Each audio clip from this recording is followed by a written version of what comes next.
근데 상법 개정과 가치 투자 사람들이 일반적으로는 매칭시키기 어려울 텐데 어떻게 설명하면 좋을까요?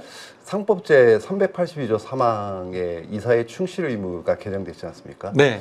여태까지는 이사는 뭐 회사만을 위해서 일한다라고 규정이 돼 있었는데 네. 이제 개정이 되면서 이사는 회사뿐만이 아니고 주주. 모든 주주를 위해서 일한다라고 바뀌어서 네. 굉장히 큰 의미가 있는 거라고 생각합니다. 근데 이제 이 부분에 대해서 좀 처음 접하시는 분들은 그게 뭐가 달라졌는데 그게 달라진 거 맞아? 이렇게 뭐 반문하실 수도 있다라는 생각이 드는데요. 저 같은 경우에도 여태까지 이 회사의 주인은 누구지?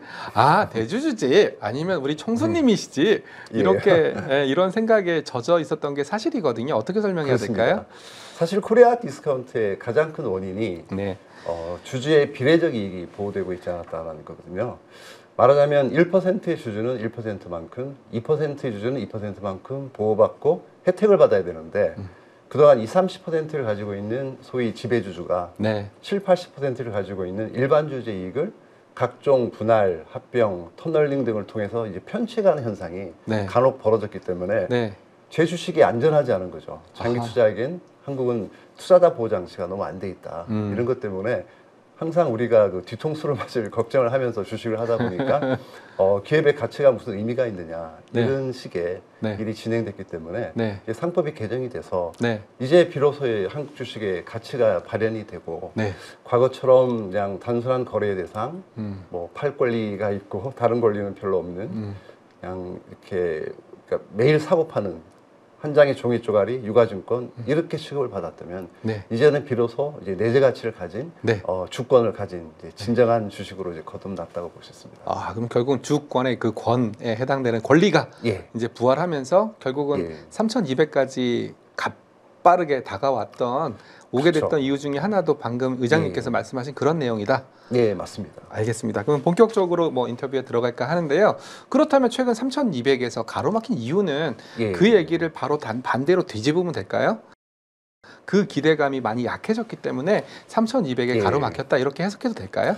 가장 큰 이유는 잘 아시겠지만 세제 개편안의 실망감이라고 볼 수 있고요.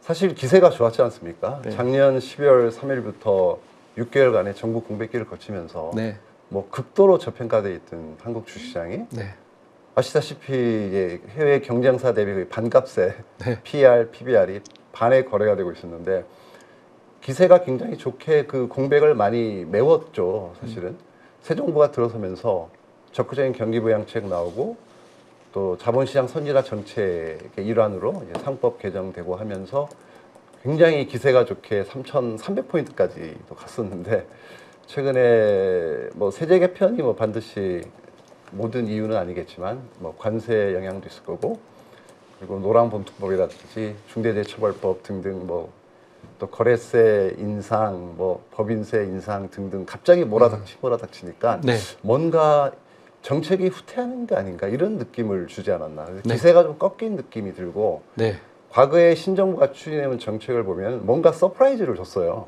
그렇죠. 상법 개정을 한다는데 이게 과연 될까?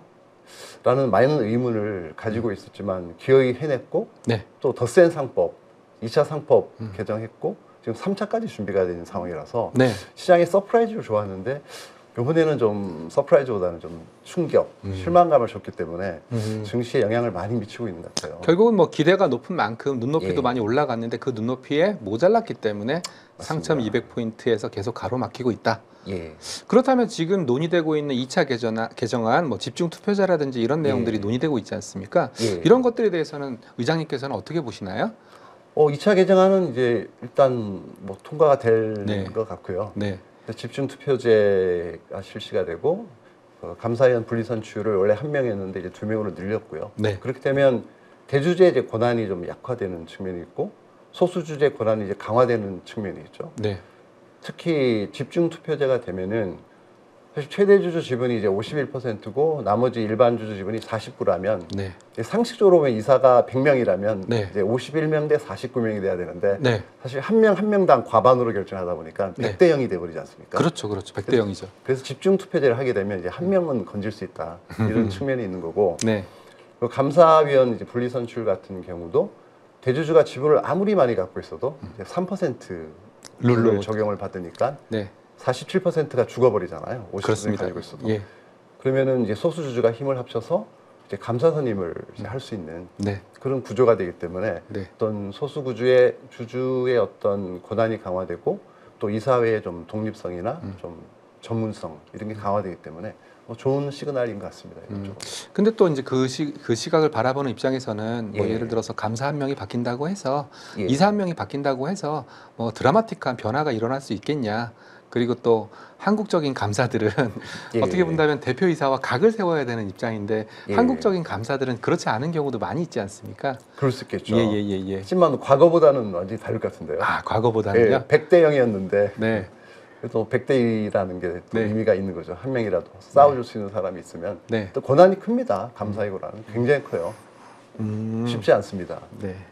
자, 그렇다면 드디어 의장님께서 좋아하시는 가치 투자에 이제 예. 가치 투자가 소위 말하는 잘 먹히는 예. 그런 시장으로 변할 수 있다라고 볼 수 있을까요?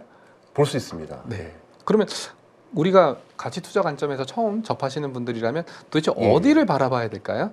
뭐 예를 들어서 이사회의 구성이라든지 이런 걸 예. 바라봐야 될까요? 아니면은 뭐 다른 펀더멘탈 본질적인 가치를 바라봐야 될까요?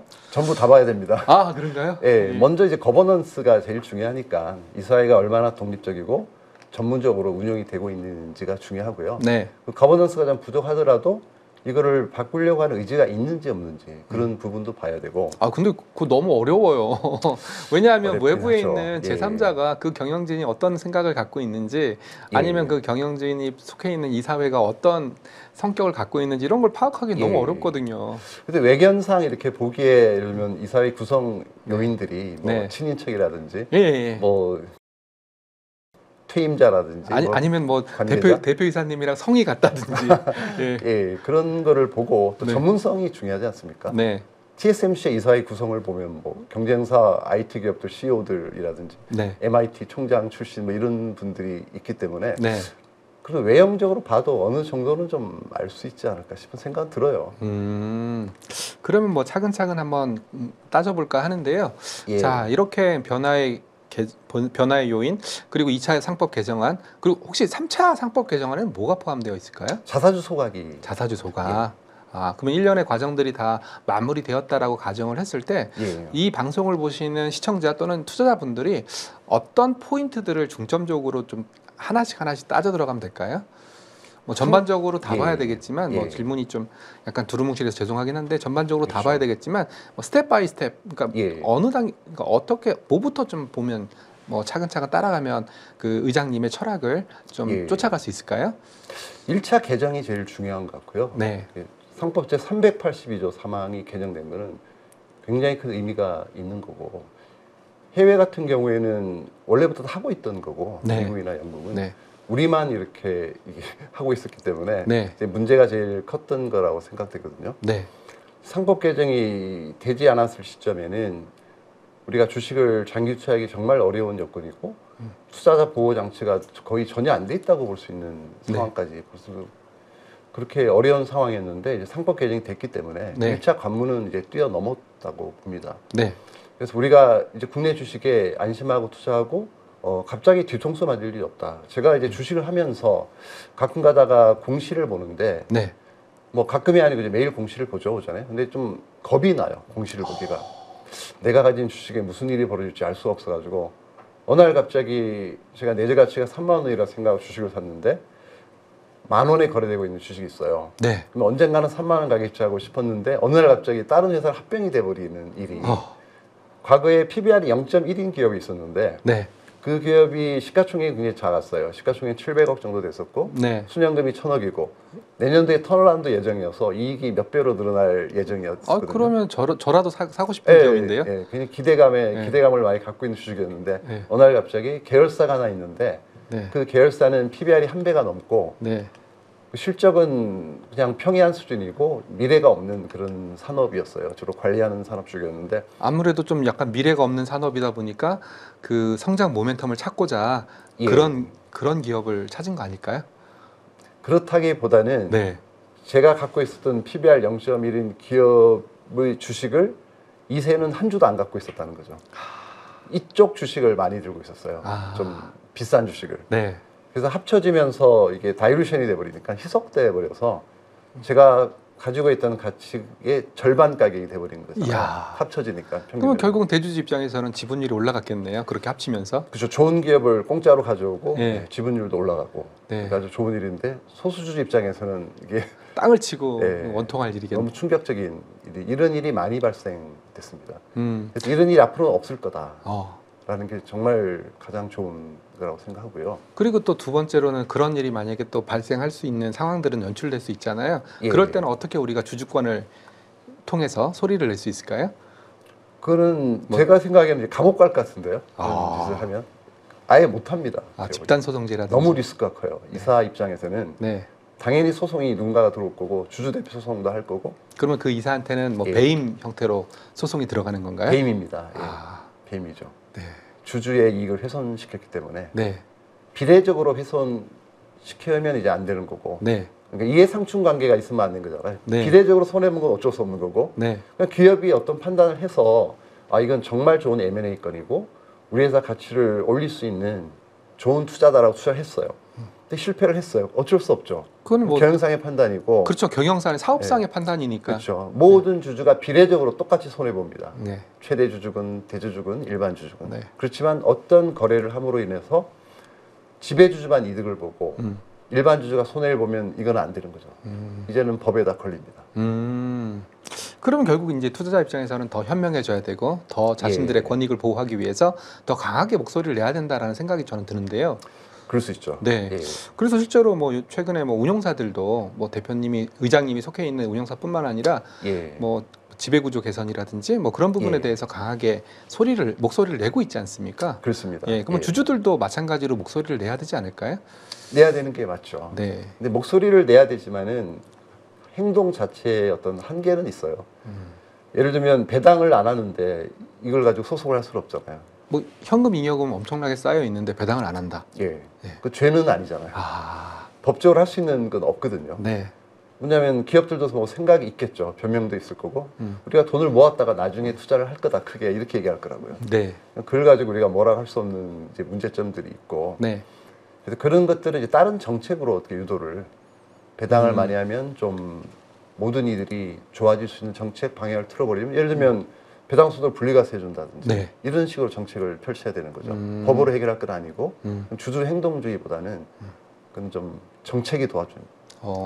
아니 저는 이제 최근에 있었던 한국의 밸류업 프로그램이라든지 이런 것들이 다 예, 어떻게 본다면 일본이 모델이지 않습니까? 그렇죠. 예. 근데 최근에 우리 증시는 3,200에서 옆으로 기고 있는데 예, 니케이는 사상 최고치거든요. 그렇습니다. 그럼 결국은 예. 이런 차이가 의장님께서 말씀하시는 주주 가치의 차이라고 생각하시나요? 그것도 있겠지만 뭐 네. 실적도 있을 수 있고요. 예, 엔화가 국내 좀- 기업들의 실적이 조금 둔화되고 있는 뭐 시세긴 하고. 일본 같은 경우에는 뭐 예. 엔화가 약세가 되면서 수출 기업들이 좀 좋고 뭐 그런 부분들은 예, 충분히 고려할 수 예. 있는데 예. 저는 자꾸 그런 걸 보면서 일본은 결국은 그런 밸류업 프로그램의 성공인가라는 의구심이 좀 들어가지고요. 예, 성공했다고 볼 수 있습니다. 일본은. 오, 현재 밸류에이션을 보셔야죠. 음. 일본은 이제 PBR이 1.7배 정도까지 갔을 거예요. 주가가 네. 올라가지고. 네, PER도 한 17배 될걸요? 우리가 지금 제가 기억하기로는 PR이 한 10배 조금 넘고요. 예, 10배, 11배. 예, PBR이 한 배? PBR은 뭐 포워드로 한 배 네, 정도겠죠. 네네네. 아, 그럼 이런 걸 보시면 의장님 굉장히 답답하시겠어요. 너무 답답하죠. 예, 예, 예. 평생의 소원이 코리아 디스카운트 해소라는 건데 네. 정말 쉽지가 않네요. 네.